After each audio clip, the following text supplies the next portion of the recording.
এটাও আমাদের স্বীকার করতে হবে। আওয়ামী লীগের অনেক সমর্থন, যাদের মানে নৈতিকতা আছে, মানুষের সাথে মিশে, অনেক মানুষ, আমরা অনেকের সাথে কথা হয়েছে, তারা আন্দোলন করেছে। শেখ হাসিনা পালিয়ে যাওয়ার পর সমন্বয়করা সামনে আসছে, মানে মিডিয়া কিছু কয়েকজনকে গণ অভ্যুত্থানের নায়ক বানানো হয়েছে, কিন্তু বাস্তবতা হচ্ছে তারা কিন্তু শুধু আন্দোলনের ঘোষণা দিয়েছে, কিন্তু আন্দোলনের নায়ক যদি বলেন সারা বাংলাদেশের মানুষ যারা আন্দোলন করেছে, এখানে ছাত্র অধিকার পরিষদ বলেন, বিএনপি বলেন, জামাত ইসলাম বলেন, অন্যান্য যে ইসলামী আন্দোলন সহ সারা বাংলাদেশের মানুষ এখানে আন্দোলন করেছে। এমনকি এটাও আমাদের স্বীকার করতে হবে, আওয়ামী লীগের অনেক সমর্থন, যাদের মানে নৈতিকতা আছে, মানুষের সাথে মিশে, অনেক মানুষ, আমরা অনেকের সাথে কথা হয়েছে, তারা আন্দোলন করেছে। তারা যখন দেখেছে যে আন্দোলনটা একটা গোষ্ঠীর মধ্যে, এই আন্দোলনের ক্রেডিট একটা গোষ্ঠী নিয়ে নেওয়ার চেষ্টা করছে, তখন কিন্তু অনেকে হতাশ হয়েছে, তাদের বিরোধিতা করেছে। এর দায় অবশ্যই ইন্টারিম গভর্নমেন্ট এবং বিশেষ করে তৎকালীন বৈষম্য বিরোধী আন্দোলনে যারা নেতৃত্ব দিয়েছে, তারাই তাদের ক্রেডিট নেওয়ার চেষ্টা করছে। অথচ আন্দোলনের সময় কিন্তু তারা আমাদের সাথে যোগাযোগ করেছে, অন্য স্টেক হোল্ডারদের সাথে যোগাযোগ করেছে।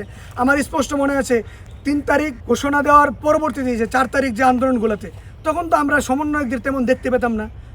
4 তারিখ তো খুবই একটা গুরুত্বপূর্ণ দিন ছিল, তারা তো অনেক পরে ওই সমন্বয়করা নামতেও পারে নাই 4 তারিখ বা 5 তারিখ। 5 তারিখ কখন নামছে? যখন আন্দোলন সারা বাংলাদেশের মানুষ নেমে গেছে, শেখ হাসিনা পালিয়ে যাওয়ার পর সমন্বয়করা সামনে আসছে। এর পূর্বে কিন্তু বিশেষ করে 16-17 তারিখ থেকে 5 তারিখ পর্যন্ত সমন্বয়করা ঠিকঠাকভাবে নামতে পারে না। সারা বাংলাদেশের মানুষ আন্দোলনটা টিকে রাখছে। বিশেষ করে 16 তারিখের পরে রাজনৈতিক দলগুলোই কিন্তু আন্দোলনটা চালিয়ে রেখেছিল। 16 তারিখের পর বিশেষ করে 18 তারিখ যদি আপনারা দেখেন, সর্বপ্রথম ডাকসুর সাবেক বিপি নুরুল হক নূর, তিনি কিন্তু ফেসবুকের মাধ্যমে বলেছিলেন যে 1 দফার ব্যতীত বাংলাদেশের মানুষের মুক্তি নাই। বাংলাদেশের মানুষকে যদি মুক্ত করতে হয়, অবশ্যই শেখ হাসিনাকে এখানে পদত্যাগ করতে হবে। তিনি সর্বপ্রথম ফেসবুকের মাধ্যমে 18 তারিখ রাতে এই বক্তব্য দেওয়ার পর তাকে গ্রেফতার করা হয়। মানে পরিচিত জাতীয় রাজনীতিবিদদের মধ্যে তাকেই সর্বপ্রথম গ্রেফতার করা হয়।